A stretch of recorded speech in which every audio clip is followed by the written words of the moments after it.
Welcome to Star Wars Action News, helping Star Wars collectors collect better. I got bit by this bug hard at C2E2.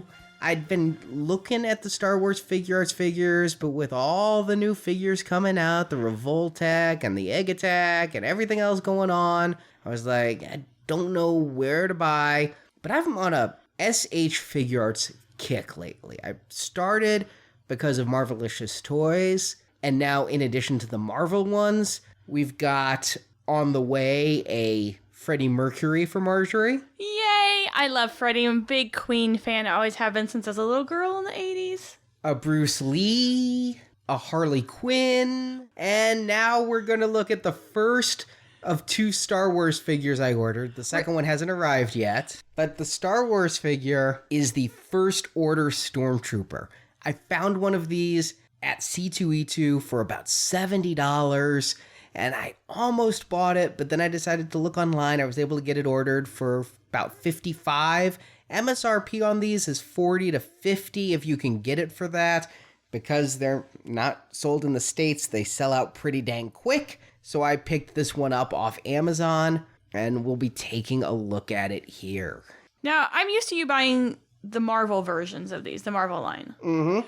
And the first thing I have to say, the Marvel packaging totally blows the Star Wars packaging away.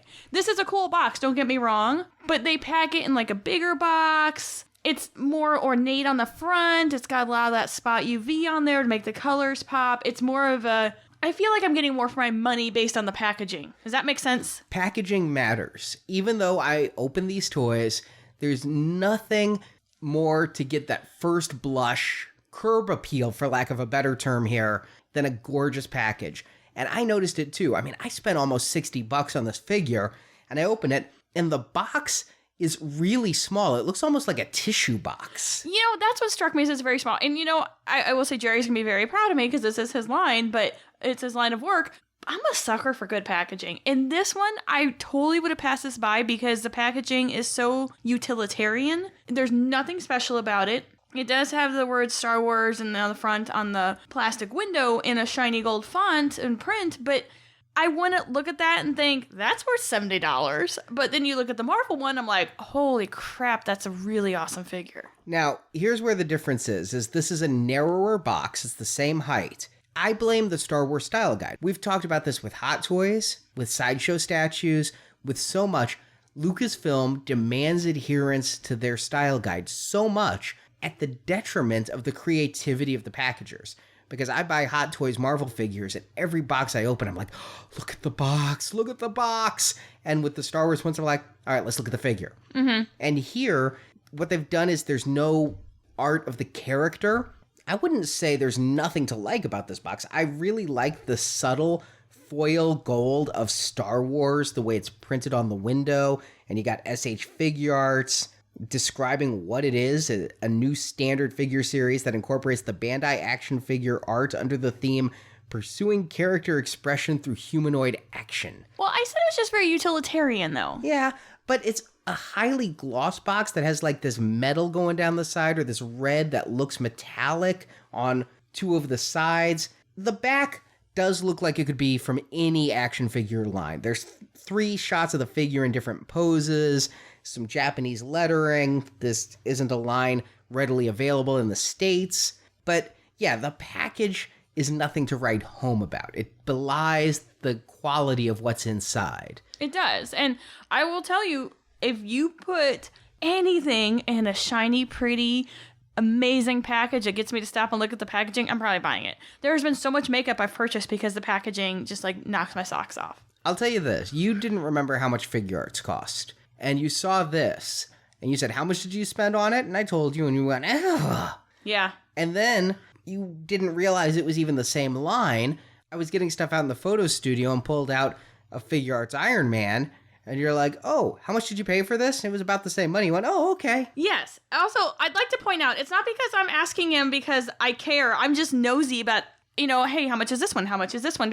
Not because I'm judging him. No. It's because we do this show and knowing value per dollar. And you help inform my decisions. Sometimes when I'm on the fence, you tell me if it's worth it or not. And I appreciate that input. You never told me no. No, You that's just- part of my problem. You sometimes say you don't think it's worth the money, and then I can choose to agree or disagree. I would have a monster if you were an 8-year-old boy. Let's put it like that. Now, inside the package, you get one figure. He comes with a total of 6 hands, 2 on the body, and 4 extras, and 1 blaster. Now, my comparison for this is the Hasbro Black Series 6-inch figure, which costs, I will say, half or less than half as much. If you go with MSRP, it's about half the price. This figure is ever so slightly shorter and a little bit narrower, but comparing them apples to apples, immediately, the armor on this one is so much nicer. It is. First of all, it's more white, which white is a notoriously hard color. Blacks and whites, hard to match. They've done a phenomenal job on this. And first thing I noticed was, in addition to this one is a very good bright white, was that the body seemed more like a human inside of there versus just this blocky figure. Like, I think they got the chest shape right, the torso right, and the legs seemed right. It seemed more like lifelike to me, if that makes sense. When I compared it to the other one, this one actually looked a little bit bluish white, because like you say, whites are hard. And the other one looked a little more grayish white. But what this one had was it actually felt like armor and its sheen and everything. Whereas when I put the two next to each other, I loved the Black Series Stormtrooper figure in isolation. When I put it next to this one, it looked like unpainted plastic. It looked like it was just shaped plastic, whereas this feels like armor. Now, the next thing with this that I noticed, and I'll give the Hasbro figure a plus in this, is that there was some odd sculpting on the hip that I didn't quite know what it was. I wasn't sure. It's on his right hip. And so I got out the Black Series 6-inch figure. The Black Series 6-inch did come with that little blaster there that you could plug into the leg. Here, you're only getting the main blaster, not the little pistol-type gun that came on the leg. That said, there's such sculpting in this Figuarts figure that I never noticed in the Trooper before, on the chest plate, on the leg plates, all these little recessed areas that are just white, but such amazing detail. Oh yeah, like on his stomach and back, there's all these little lines and ridges. Down his leg, there's little bits and pieces that you never noticed before. He's got a little divot in his butt. All of the black in his waist and under his neck is ribbed as well, which is like it was in the film. It's almost like some kind of conduit instead of a bodysuit. Yeah, it's really, really detailed for its size. And what's funny is, this is my first time holding it. It feels so much more lightweight than you'd expect. It is lighter than the Hasbro figure. It's just either a lighter plastic or maybe it's a little hollower inside to allow for the articulation. I do like it a lot. It's really tremendous.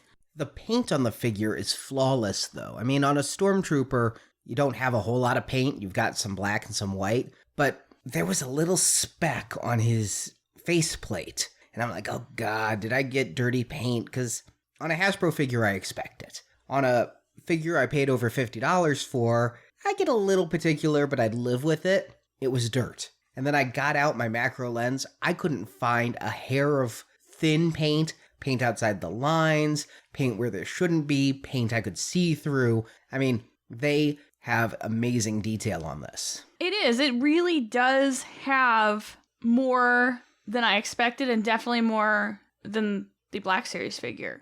I think this is a more realistic depiction, especially since it looks more of a human shape, because I didn't realize it until I put this one next to the Black Series one, how barrel-chested the Black Series one is. And I'm assuming it's part of getting the articulation in there and that kind of stuff, and maybe all the parts. What I'll say also, though, is the posture becomes more human. When I was shooting the Black Series Stormtrooper, all I thought of was a trooper. Sir, yes, sir, standing at attention, shooting the gun. Here, when I started posing this one and I broke out some backdrops, I started visualizing John Boyega in the suit. Like, I had him walking through the desert and I had him looking a little tired and haggard, and I'm like envisioning like I'm posing a human. It had that level of detail, and the proportions were so right that I could think of it as a person versus thinking of it as a stock trooper. And That's where this figure really blows the Black Series figure away, though. I mean, by and large, yes, it's got better paint. That worth $30? Probably not. It's a little better proportion. That worth $30? Maybe 10, 15. But this thing has over double the articulation of the Black Series Trooper. I went to JediTempleArchives.com. They stopped counting at 47 points of articulation on this. Wow. Versus the Black Series, which has 20-some. So let's say 50 points of articulation. I mean, we've got toe articulation that allows him to actually kneel and in a human position, not like in a weird tripod position. You've got the ability to move his shoulder armor as well as his shoulders so that you can make it lay naturally like it would if it were a real outfit. The items on his belt can flap up and down, so you could have them in a more action-y, like they're jostling way. I will admit that I was a little panicked when one of his little pouches popped up, and I'm like, and I'm like, oh, wait, it's on a little pivot. It moves. And, you know, speaking of the articulation, he stands so much better. I mean, it just, the way he can move and the way you can, the toes is amazing. He stands. I just stood him with, like, no muss whatsoever. It took a little bit for me to pose him and to get him kneeling, but I think that lighter figure has a better center of gravity to it. And yeah, I was able to get him in a lot of poses. One of the big poses for me, especially with this blaster rifle, is the two-handed gun. And I had so much trouble getting that two-handed gun pose when I was playing with the Black Series Trooper. And I saw some pictures online. You can kind of do it, but you kind of cheat it. Here, I can get him standing at attention with two hands on the gun. I can get him shooting from the hip with two hands on the gun. I can get him looking kind of through the scope. There's so much range here that I was able to put him in any position I wanted, and with a little bit of work on the ankles and the toes, get him to stand in that position. Honestly, I think it's worth the money. That is when I became just enthralled with this figure. I'm like, I'd been holding off on the Figuarts line, which was a big mistake because now they're up to like around 100 for some of the retired figures. But you knew the Marvel ones were good. But there were so many Star Wars True. figures, and I picked up this other Vader that we'll review maybe next show. I just didn't want to start being, I'm buying everything of every line. But now it's been about a year that all this stuff's been coming out, and I'm able to kind of get my bearings. And having this in hand, here's what I'll say. It's a total order of magnitude different than the Black Series figures. But if I were a collector starting today, I wouldn't buy Hasbro at all. Oh, wow. I'm not going to stop buying Hasbro because I'm so deep in, and I like the fact that they'll give us a Zuvio, and Figuarts will never get that deep in the character roster. But this is such a higher quality item, and is it worth 2 Black Series figures? Hell, yes it is. Absolutely it is. Now I've got a Darth Maul on the way, and I just placed an order at Big Bad Toy Store. Did they get Jar Jar? No. Oh. But if they had him, you can bet he'd have hyper-articulated ears. That's what I was hoping for. I could move his ears in all different kinds of ways. I bet you'd even have mid-ear flaps. Yep. But what I got from Big Bad Toy Store, it's coming in April. I'm excited. The Biker Scout from Return of the Jedi. With a bike? With a speeder bike. That's going to be really sweet. Now, I got that from Big Bad Toy Store, which is usually more expensive than if I'm able to find somebody right in Japan to sell to me, but yet cheaper than secondary markets. He usually runs 80 to 100 per Figuarts figure, whereas if I can get him straight from Japan, it's usually 50, 60 shipped. The speeder bike and Biker Scout was 200 from Big Bad Toy Store. But that's the exact reason I'd been holding off on Figuarts now.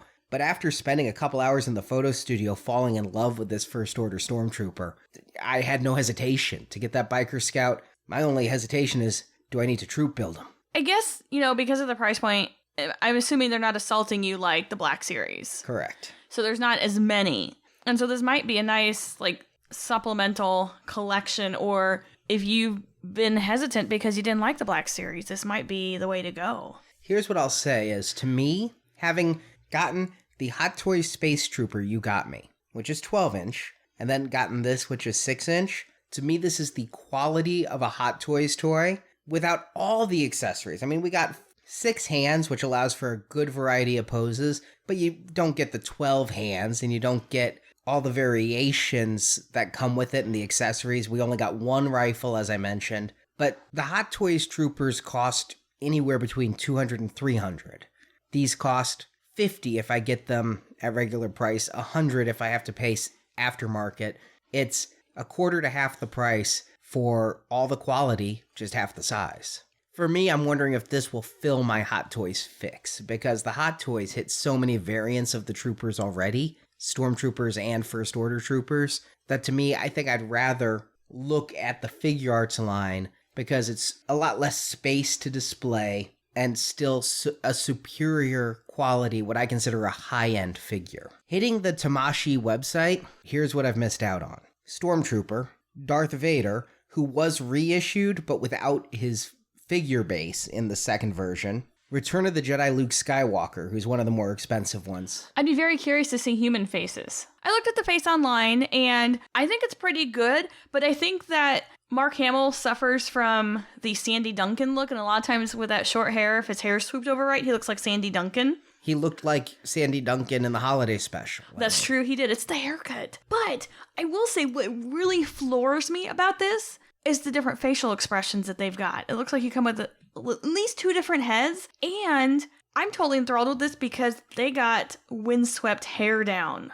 And it's fantastic. It looks natural. It doesn't look like a chunk of plastic shaped funny. It looks amazing. Then we've got the Darth Maul, who's on his way, an Episode 1 Battle Droid, Oh. Phase 1 Clone Trooper, Kylo Ren, Episode 1 Obi-Wan, and I think they did a good job on the Obi-Wan face. Captain Phasma, who I'm kicking myself because I was at a Japan website when she was up for pre-order, and I'm like, I'm gonna hold off. I shouldn't have held off. The Biker Scout, a Shadow Trooper. One thing that I was really wishing this First Order Stormtrooper had was the shield and baton of the Riot Trooper. Well, he was a Tamashii web shop limited item. Oh. But he's available if I go secondary market. Mace Windu, A New Hope Luke, and up for pre-order right now, the First Order Stormtrooper Heavy Gunner with a giant tripod-like E-Web blaster and like a riot vest. These facial likenesses are Hot Toys quality. I know. They're gorgeous figures. I am absolutely in love. I mean, if I'm buying Figuarts figures of lines I don't even collect, that's a sign that I have just fallen in love with the line.